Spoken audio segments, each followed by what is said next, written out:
In 1964, the Soviet Union's space program operated under a veil of secrecy that extended far beyond what the Western world could imagine.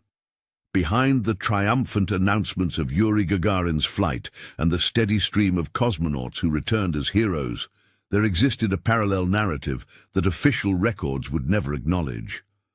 Archives from the period, declassified only decades later through administrative oversight, reveal references to missions that were never announced, cosmonauts whose names appeared only in internal memoranda, and radio transmissions that were immediately classified upon reception. The case that concerns us begins with a routine monitoring session at the Baikonur Cosmodrome's communication center on a cold morning in late October. Senior radio operator Vladimir Petrov had been assigned to monitor deep space communications for nearly 8 years, his security clearance allowing him access to transmissions that most personnel never heard. On this particular morning, as he adjusted the frequencies to track scheduled satellite passes, his equipment picked up a transmission that was not on any official manifest. The voice came through clearly in Russian, despite the significant static interference typical of long-range space communications. What made this transmission unusual was not just its unscheduled nature, but the fact that the speaker identified himself only as Cosmonaut 0, a designation that appeared in no official roster. Petrov's initial assumption was that this represented some kind of training exercise or equipment test, though the voice carried a tension that seemed inconsistent with routine procedures. According to Petrov's later testimony, recorded in an internal investigation file that was archived in 1968, the cosmonauts' transmissions continued intermittently over a period of 6 hours. The content of these communications was what prompted immediate involvement from the security apparatus of the space program. Rather than standard operational reports or equipment status updates, Cosmonaut Zero's messages contained references to observations that did not align with any known mission parameters. The investigation file, stamped with multiple classification levels, indicates that within 24 hours of the initial transmission, a team of specialists had been assembled to analyze the recordings. The team included not only technical personnel familiar with space communications, but also medical doctors specializing in psychological evaluation and representatives from departments whose exact functions were not specified in the available documentation. Dr. Mikhail Volkov, whose psychiatric evaluation reports appear throughout the archived materials, noted that the speech patterns in the transmissions suggested someone under extreme psychological stress. However, his analysis was complicated by the fact that no cosmonaut matching the voice characteristics could be identified from the program's active personnel. Voice print analysis, a relatively new technology at the time, was inconclusive due to the distortion inherent in long-range space communication. The mystery deepened when tracking specialists attempted to determine the origin point of the transmissions. Standard triangulation methods suggested that the source was located well beyond the operational range of any Soviet spacecraft known to be in service at the time. This finding was so inconsistent with established capabilities that equipment malfunction was initially suspected. However, multiple independent receiving stations reported similar readings, making technical error unlikely. Elena Kozlova, a communications specialist whose technical analysis forms part of the archived materials, documented several anomalies in the transmission characteristics. The signal strength and frequency modulation were consistent with standard Soviet space communication equipment, but the Doppler shift patterns suggested a trajectory that did not match any orbital mechanics that mission planners could explain. Her report, classified immediately upon completion, noted that the source appeared to be moving at velocities that exceeded the escape velocity of known Soviet launch systems. Perhaps most disturbing to the investigating team were the specific details contained in Cosmonaut Zero's final transmissions. According to transcripts that were declassified through administrative oversight in 1967, the cosmonaut described observing phenomena that had no basis in accepted space science of the era. These observations were detailed enough to suggest first-hand experience, yet so impossible within the context of known Soviet capabilities that they created what internal memos described as a credibility paradox. The content of these final transmissions was considered so sensitive that even the investigating team members were required to sign additional security agreements before gaining access to the complete recordings. Dr. Volkov's psychological evaluation noted that Cosmonaut Zero's descriptions became increasingly agitated as the transmission continued, with speech patterns suggesting someone experiencing severe isolation stress combined with what appeared to be acute fear. Security Officer Captain Boris Smirnov, whose investigation summary appears in the archived materials, documented attempts to establish two-way communication with Cosmonaut Zero. These efforts were unsuccessful, as the mysterious cosmonaut either could not or would not respond to direct queries from ground control. His transmissions continued to be broadcast on the emergency frequency, but they appeared to be one-way communications, possibly directed at recording equipment rather than interactive dialogue. The temporal aspects of the case added another layer of complexity to the investigation. Mission logs from the period show no launches scheduled within 72 hours of the initial transmission, yet the voice characteristics and technical aspects of the communication were consistent with an active space mission. This discrepancy led investigators to examine archived records of previous launches, searching for any mission that might have been extended beyond its planned duration or that might have encountered unexpected orbital complications. Analysis of launch records from the preceding 6 months revealed no missions that could account for Cosmonaut Zero's transmission. Every cosmonaut who had been launched during this period had returned safely and been accounted for in post-mission medical examinations. This finding forced investigators to consider possibilities that challenged their understanding of their own space program's capabilities and record-keeping accuracy. The investigation took an unexpected turn when archival researchers discovered references to Cosmonaut Zero in documents that predated the October transmission by several months. These references appeared in supply requisition forms and medical preparation schedules, suggesting that someone with this designation had indeed been part of the space program's planning process. However, no corresponding personnel files could be located, and the officials who had signed the requisition forms either claimed no memory of the designation or had been transferred to positions where they could not be interviewed. Dr. Volkov's psychological profile of the mystery cosmonaut became increasingly detailed as the investigation progressed. Based on speech pattern analysis and the content of the transmissions, he concluded that Cosmonaut Zero was likely a highly trained individual with extensive experience in space operations. The calm technical language used in early transmissions suggested someone familiar with standard operating procedures, yet the emotional deterioration evident in later communications indicated someone facing circumstances well outside normal mission parameters. The technical analysis conducted by Elena Kozlova revealed another troubling aspect of the case. Spectral analysis of the radio transmissions showed characteristics consistent with extreme distance communication. Yet the clarity and strength of the signal suggested proximity to Earth.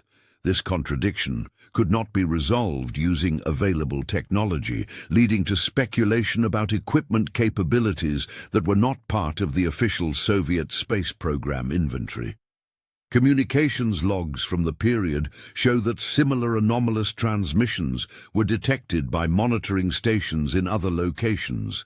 And though none of these stations were able to maintain contact for the extended duration achieved at Baikonur, the scattered nature of these detection events suggested that whatever was transmitting was moving in a pattern that brought it within range of different monitoring facilities at irregular intervals. Captain Smirnov's security investigation expanded to include interviews with personnel who might have had access to the communication frequencies used by Cosmonaut Zero.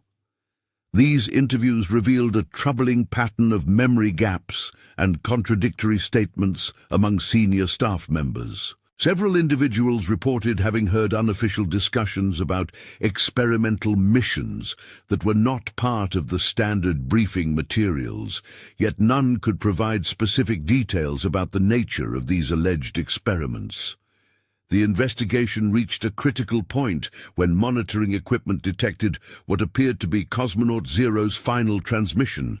Unlike the previous communications, which had maintained a relatively stable signal strength, this final message was characterized by significant deterioration in both audio quality and signal strength.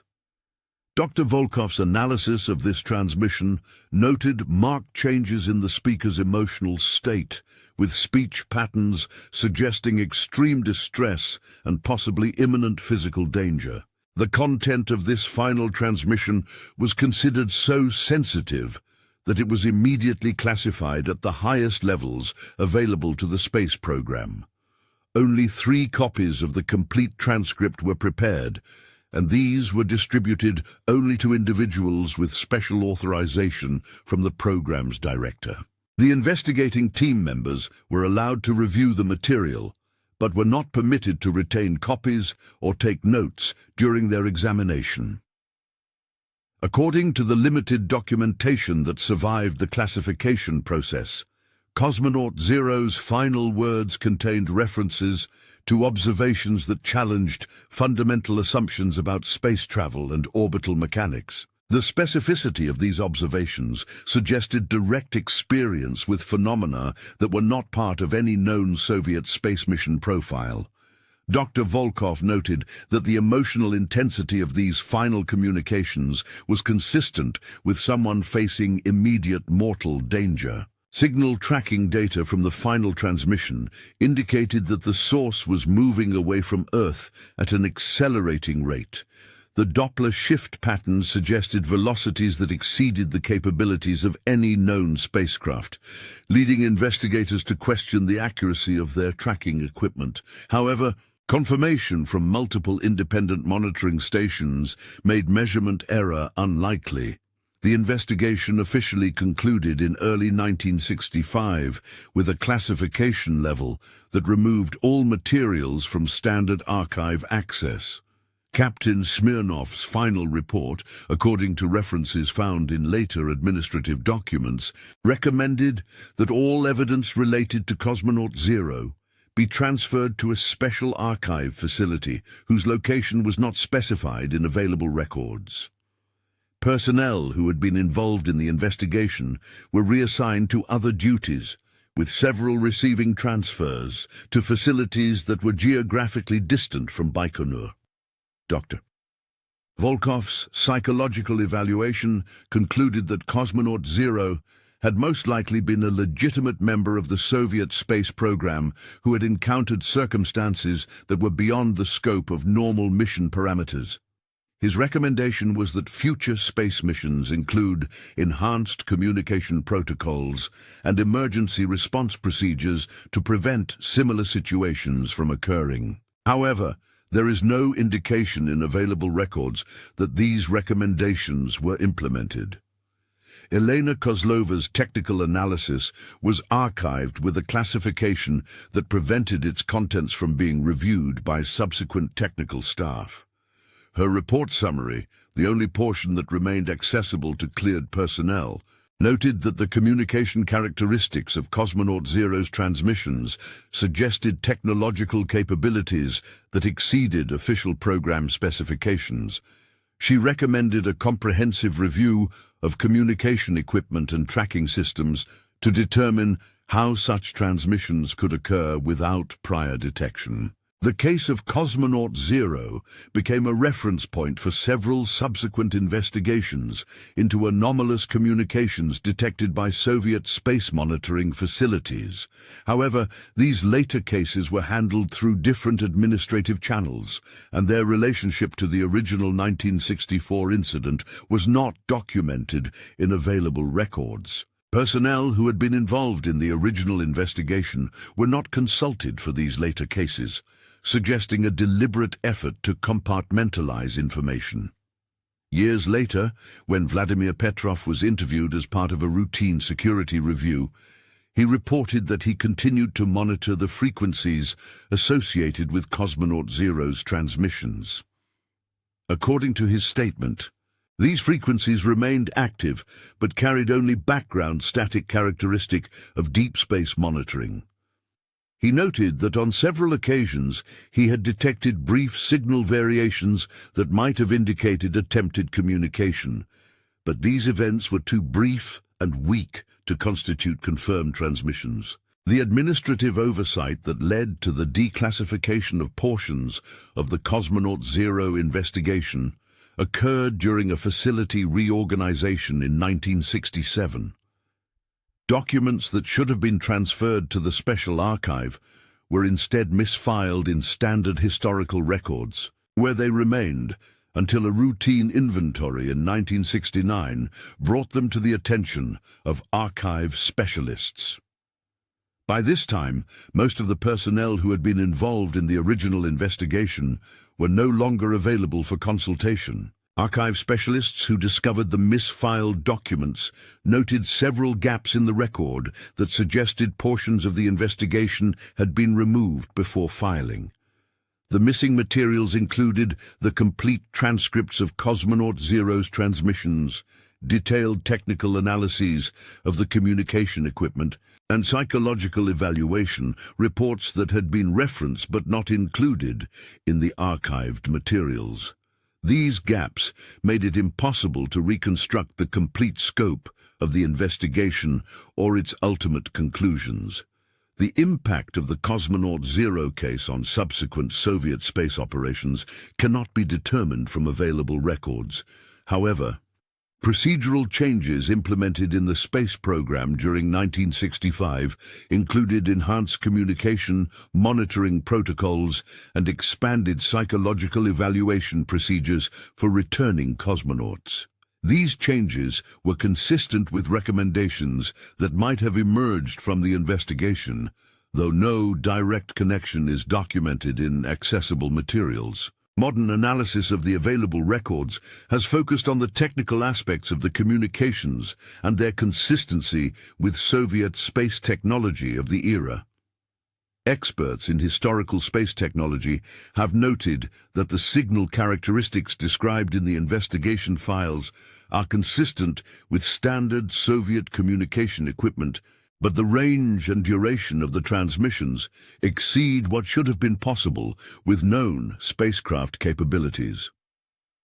The psychological aspects of the case continue to be studied by researchers interested in the effects of isolation and stress on space travelers. Dr. Volkov's analysis, though incomplete due to missing documentation, provides insights into the mental state of someone facing extreme circumstances in space. His observations about speech pattern deterioration and emotional breakdown have been used as reference material for modern space psychology programs. The mystery of Cosmonaut Zero's identity remains unresolved. Personnel records from the Soviet space program of the 1960s were subject to multiple reorganizations and security reviews, making it difficult to determine if someone with this designation was ever officially part of the program.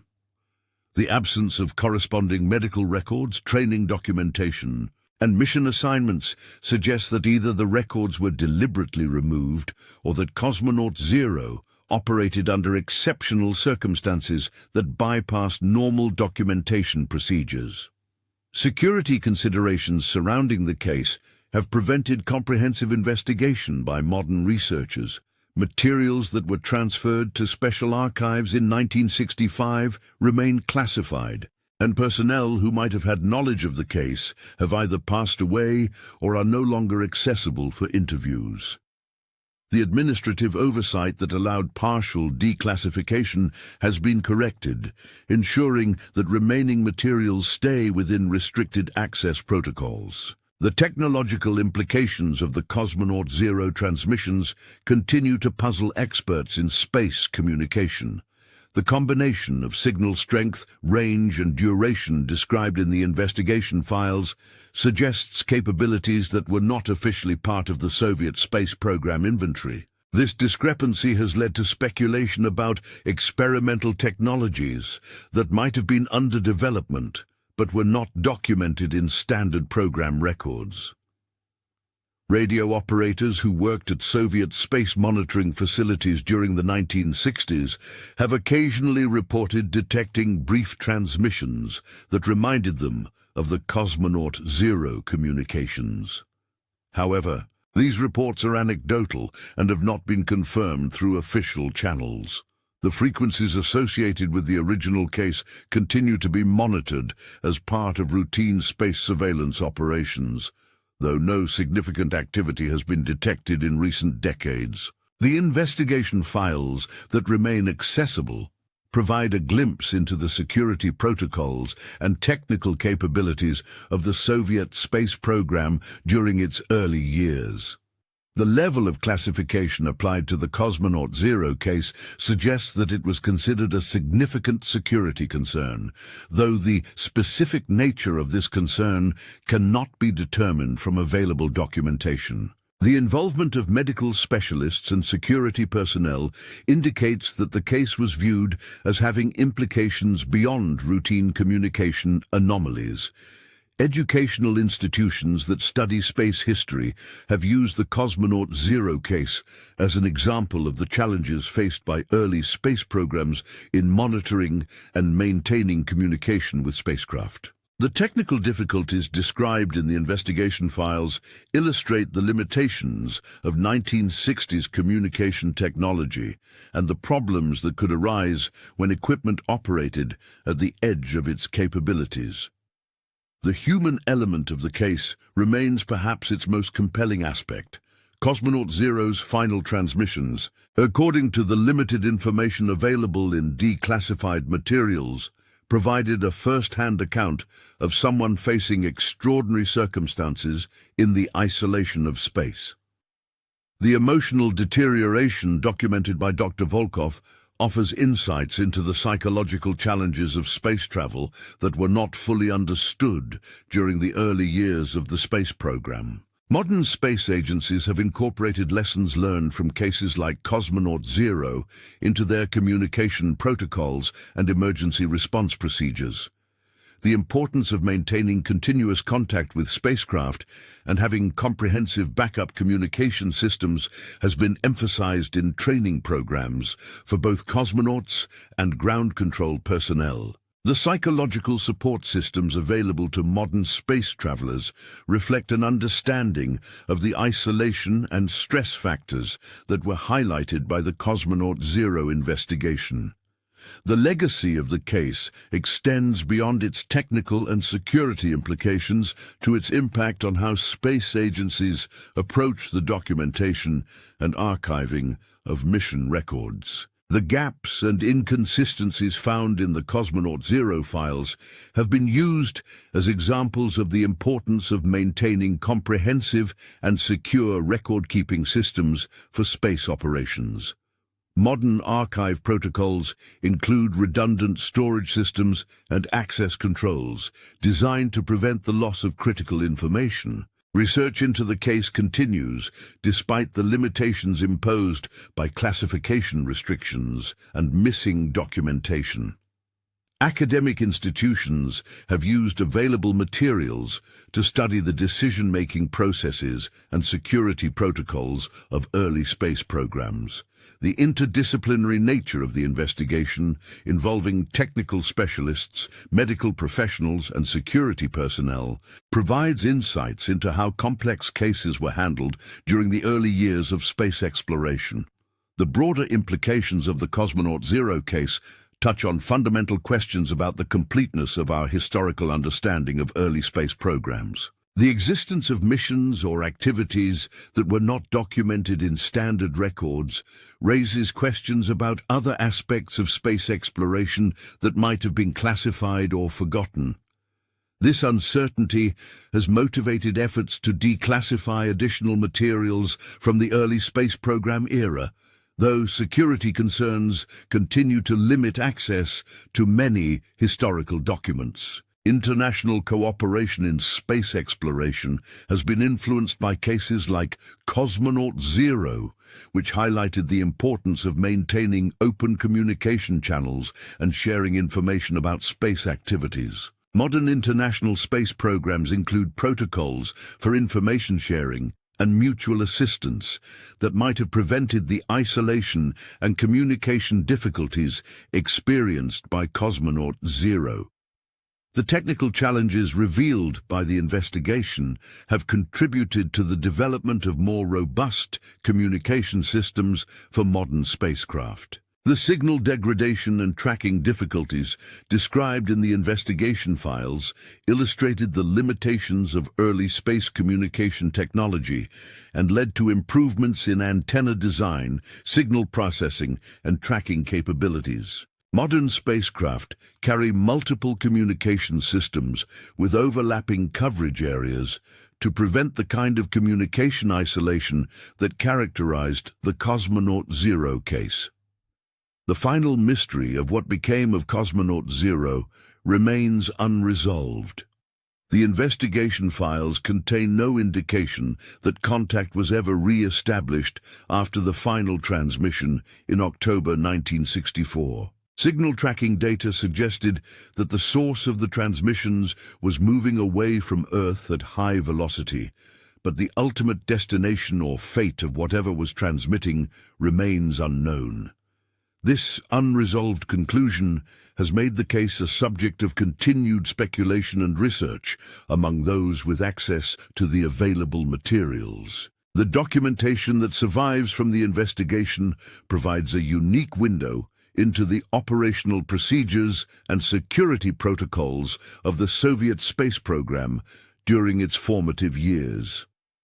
The methodical approach taken by the investigating team, despite the unusual nature of the case, demonstrates the professionalism and thoroughness of the technical and security personnel who were responsible for space operations during this period.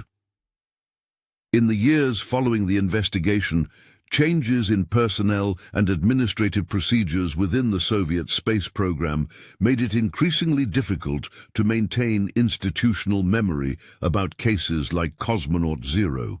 The individuals who had direct involvement in the investigation moved on to other assignments or retired, taking with them personal knowledge that was not fully captured in the official records.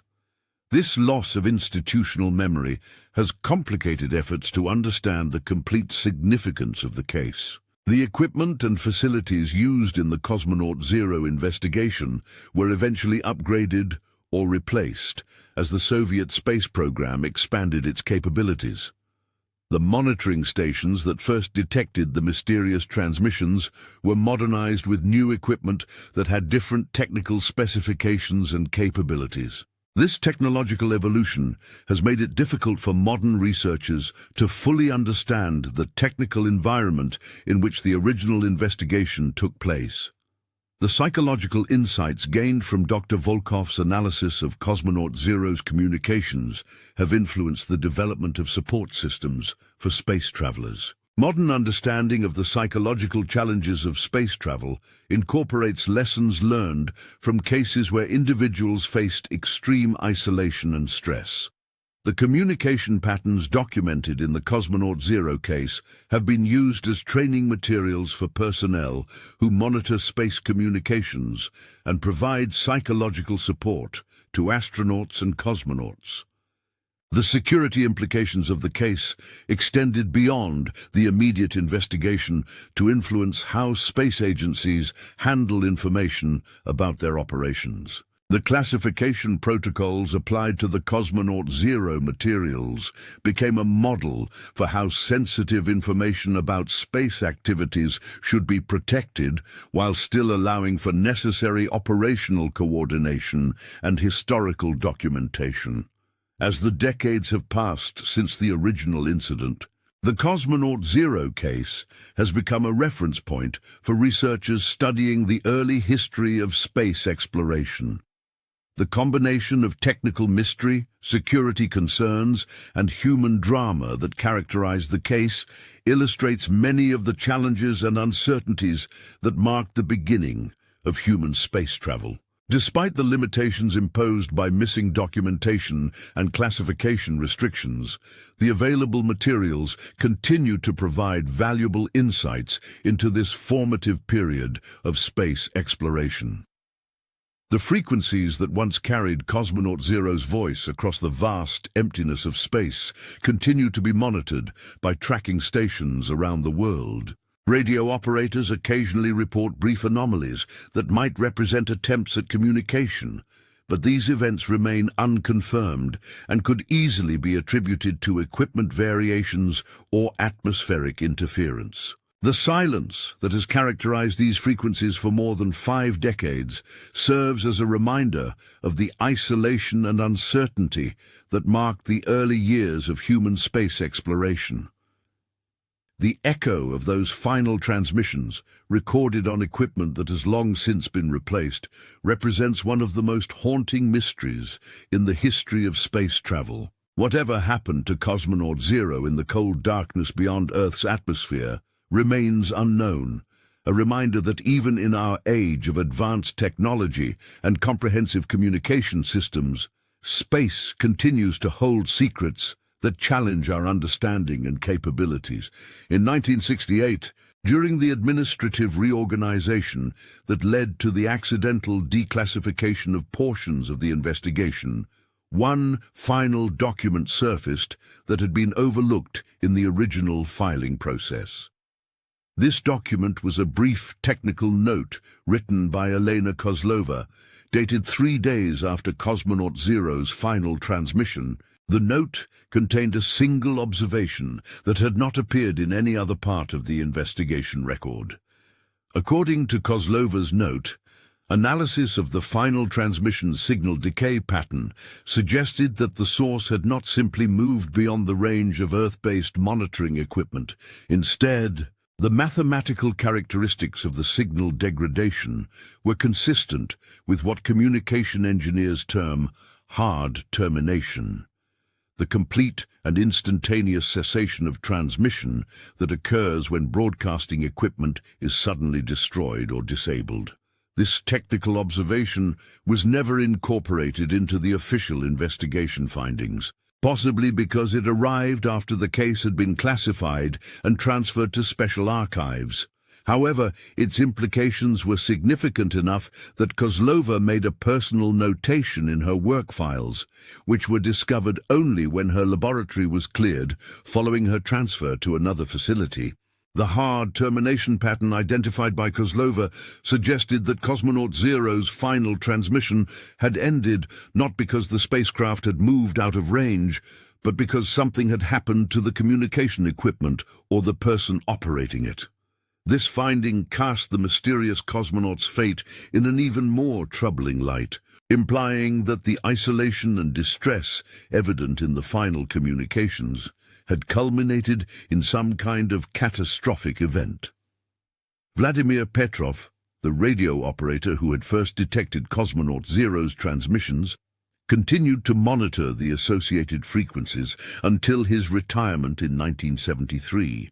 His personal logs, discovered among his effects after his death in 1981, contained entries documenting his ongoing search for any trace of the mysterious cosmonaut.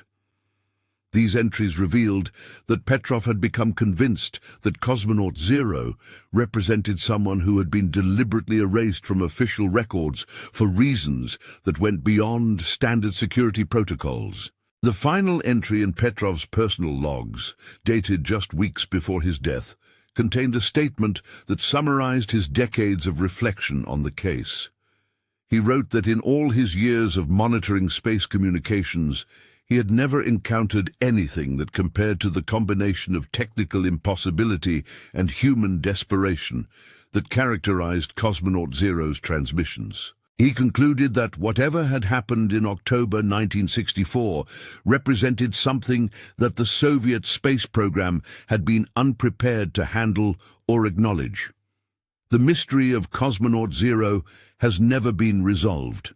The classified materials that might contain complete answers remain locked away in archives that are unlikely to be opened in the foreseeable future. The personnel who conducted the original investigation have all passed away, taking with them any personal knowledge that was not captured in the official records.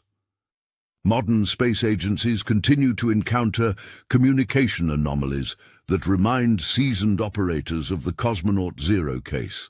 Brief, unexplained transmissions are occasionally detected by deep space monitoring equipment, though none have matched the duration or characteristics of the original 1964 incident.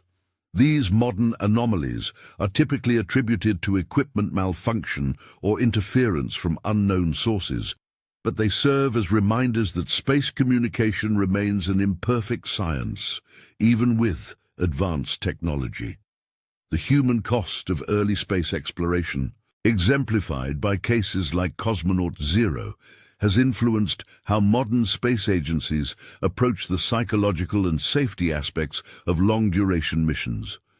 The isolation and stress factors that were evident in the mysterious cosmonauts' communications are now recognized as significant challenges that require comprehensive support systems and emergency response protocols. The frequencies that once carried Cosmonaut Zero's voice remain silent, monitored by automated equipment that records nothing but the background static of deep space. Somewhere in that vast darkness, the answers to what happened in October 1964 may still exist, locked in the hull of a spacecraft that has long since passed beyond the reach of human contact. The case of Cosmonaut Zero stands as a reminder that the early years of space exploration were marked by uncertainties and risks that extended far beyond what was acknowledged in official records. In the pursuit of space exploration, some individuals may have paid prices that were never officially recognized, their sacrifices hidden behind classification protocols that were designed to protect state secrets, but that also erased human stories that deserve to be remembered. Until those final archives are opened and their contents revealed, Cosmonaut Zero remains a ghost in the machine of space exploration. A voice that spoke from the darkness of space and then fell silent, leaving behind only questions that may never be answered, and a reminder that some secrets remain too dangerous or too painful to acknowledge even decades after they occurred. The silence continues, as profound and absolute as the void from which that last transmission emerged more than 60 years ago.